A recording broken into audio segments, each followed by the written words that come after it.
जय श्री कृष्ण दोस्तों, मैं आपके सामने बहुत ही प्यारी मोटिवेशनल स्टोरी लेकर के हाजिर हुई हूँ। चलिए देर न करते हुए कहानी की शुरुआत करते हैं। घर की नई नवेली इकलौती बहू एक प्राइवेट बैंक में बड़े ओहदे पर थी।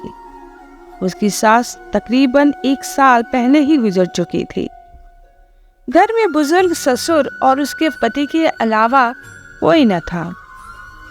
पति का अपना कारोबार था। पिछले कुछ दिनों से बहू के साथ एक विचित्र बात होती।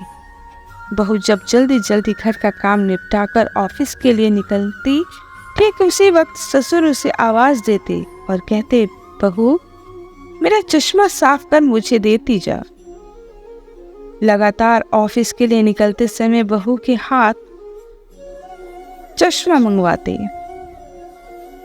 काम के दबाव और देर होने के कारण कभी कभी बहू मन ही मन चिल्ला जाते, लेकिन फिर भी अपने ससुर को कुछ बोल नहीं पाती। जब बहू अपने ससुर के इस आदत से पूरी तरह से उब गई तो उसने पूरे माजरे को अपने पति के साथ साझा किया। पति को भी अपने पिता के इस व्यवहार पर बड़ा ताज्जुब हुआ, लेकिन उसने अपने पिता से कुछ नहीं कहा। पति ने अपनी पत्नी को सलाह दी कि तुम सुबह उठते ही पिताजी का चश्मा साफ करके उनके कमरे में रख दिया करो, फिर ये झमेला समाप्त हो जाएगा। अगले दिन बहू ने ऐसा ही किया और अपने ससुर के चश्मे को सुबह ही अच्छी तरह साफ करके उनके कमरे में रखाई। लेकिन फिर भी उस दिन वही घटना पुनः हुई और ऑफिस के लिए निकलने से ठीक पहले ससुर ने अपनी बहू को बुलाकर उससे चश्मा साफ करने के लिए कहा। बहू गुस्से में लाल हो गई, लेकिन उसके पास कोई और चारा नहीं था। बहू के लाख उपायों के बावजूद ससुर ने उसे सुबह ऑफिस जाते समय आवाज देना नहीं छोड़ा। धीरे धीरे समय बीतता गया और ऐसे ही कुछ वर्ष निकल गए। अब बहू पहले से कुछ बदल चुकी थी। धीरे धीरे उसने अपने ससुर की बातों को नजरअंदाज करना शुरू कर दिया और फिर ऐसे ही वक्त चला आया जब बहू अपने ससुर को बिल्कुल अनसुना करने लगी। ससुर के कुछ बोलने पर वो कोई प्रतिक्रिया नहीं देती और बिल्कुल खामोशी से अपने काम में मस्त रहती थी।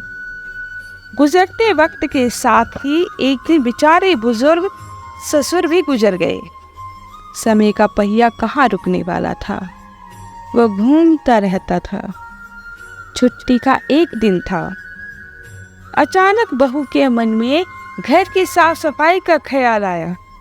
वो अपने घर की सफाई में जुट गई।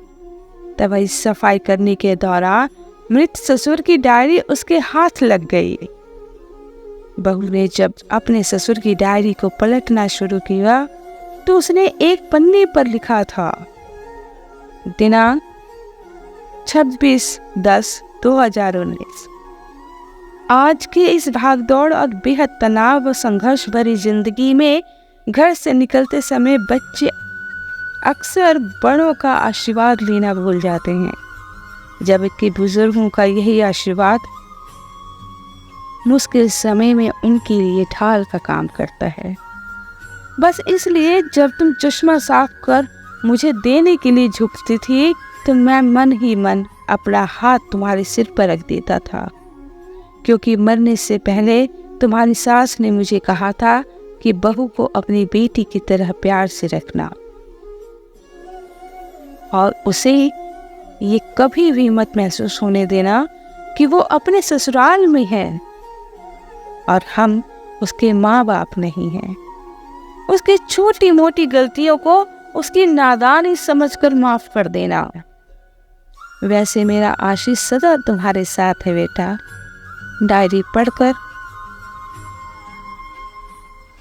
वो बहू फूट फूट कर रोने लगी।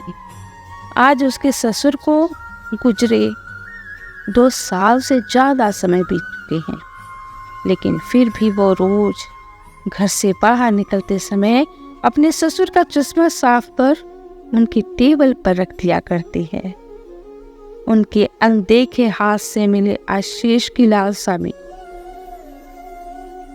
इसी तरह जीवन में हम रिश्तों का महत्व महसूस नहीं करते, चाहे वो किसी से भी हो, कैसे भी हो। जब तक महसूस करते हैं तब तक वो हमसे बहुत दूर जा चुके होते हैं। रिश्तों के महत्व को समझें और उनको सहेज कर रखें। आई होप ये मोटिवेशन वीडियो आपको पसंद आई होगी। अगर ये वीडियो आपको पसंद आई है तो अपने दोस्तों के साथ और अपने रिश्तेदारों के साथ भी इसे शेयर कीजिएगा।